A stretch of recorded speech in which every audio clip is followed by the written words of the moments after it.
அன்பான சகோதர சகோதரிகளே, ஆண்டவராகிய இயேசு கிறிஸ்துவின் நாமத்தினாலே உங்களை ஆசீர்வதிக்கிற இந்த கால வேளையிலே காலை தோறும் கர்த்தருடைய வார்த்தை என்ற இந்த பகுதியில் இன்றைக்கு தேவன் நமக்கு கொடுத்திருக்கிற வார்த்தை 1 பேதுரு 5ஆம் அதிகாரம் 6ஆம் வசனம். ஆகையால் ஏற்ற காலத்தில் தேவன் உங்களை உயர்த்தும்படிக்கு அவருடைய பலத்த கைக்குள் அடங்கியிருங்கள். ஒரு ஏற்ற காலம் இருக்குது. தேவன் உங்களை உயர்த்தும்படிக்கு, உங்கள் வாழ்க்கையை ஆசீர்வதிக்கும்படி, உங்கள் வாழ்க்கையிலே தேவைகளை சந்திக்கும்படியாக தேவனுடைய கைக்குள் அடங்கியிருங்கள். அந்த தேவன் இயேசு கிறிஸ்து.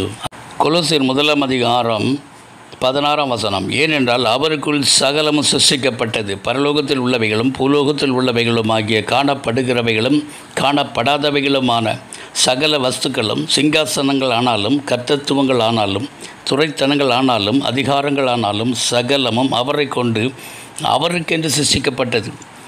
ஆண்டவராகிய கர்த்தர் வானத்தையும் பூமியையும் தன்னுடைய வார்த்தையினால் உண்டாக்கினார்.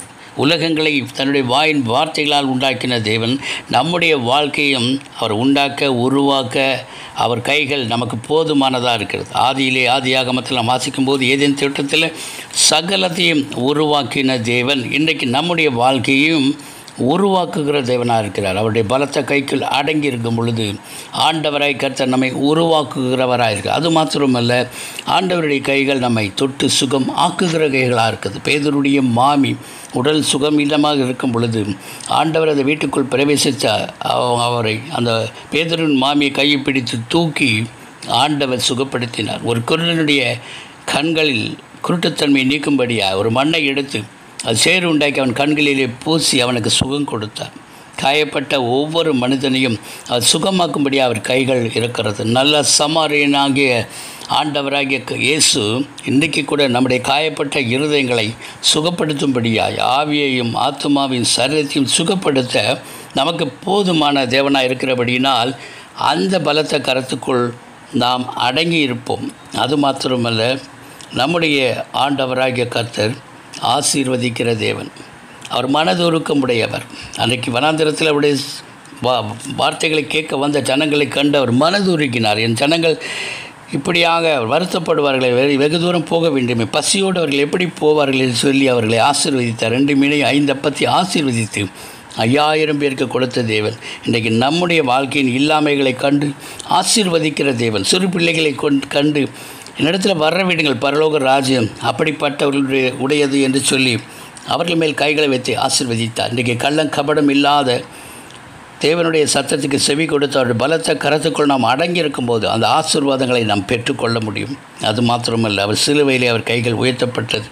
அன்றைக்கு மோசையின் கைகள் உயர்த்தப்பட்ட போது எப்படி அமலேக்கியரை அவன் ஜெயம் பெற்றுக்கொண்டது போல இயேசுவின் கை உயர்த்தப்பட்டது. ஏன் சிலுவையிலே அவர் கை உயர்த்தப்பட்டது? அவர் நம்மை ஆசீர்வதிக்கும்படியாக, ஜெயத்தை தரும்படியாக, நம்முடைய நோய்களை சுகமாக்கும்படியாக அவர் கைகள் உயர்த்தப்பட்டது. நம்முடைய வாழ்க்கையை உருவாக்கும்படியாக அவர் கைகள் உயர்த்தப்பட்டது சிலுவையில்.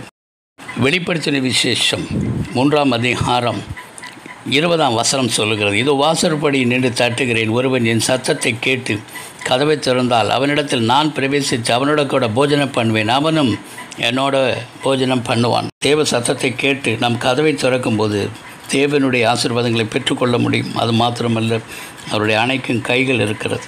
ஏனென்றால் வருத்தப்பட்டு பாரம் சுமக்கிறவர்களே எல்லோரும் இடத்துல வாருங்கள் என்று கூப்பிட்ட அந்த சத்தம் இன்றைக்கும் இருக்கிறது. அதனால் ஏற்ற காலத்தில் ஆண்டவர் நம்மை உயர்த்தும்படியாக இன்றைக்கு 1 பேதுரு 5:6 சொன்னபடியாக ஏற்ற காலத்தில் நம்முடைய தேவன் நம்மை உயர்த்தும்படி அவருடைய பலத்த கரத்துக்குள்ளே அடங்கி இருப்போம். அவர் நம்மை விசாரிக்கிறவர் ஆனபடினால் நம்ம கவலையெல்லாம் அவர் மேலே வைத்து விடுவோம்.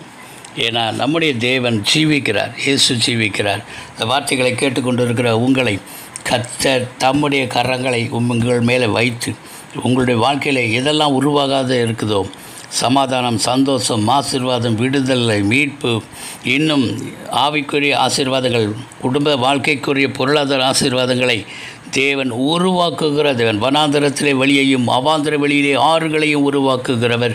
உங்களையும் உருவாக்கி இன்றைக்கு அவருக்கு சாட்சியாக வைக்க நம்முடைய தேவன் நமக்கு போதுமானவராக இருக்கிறார்.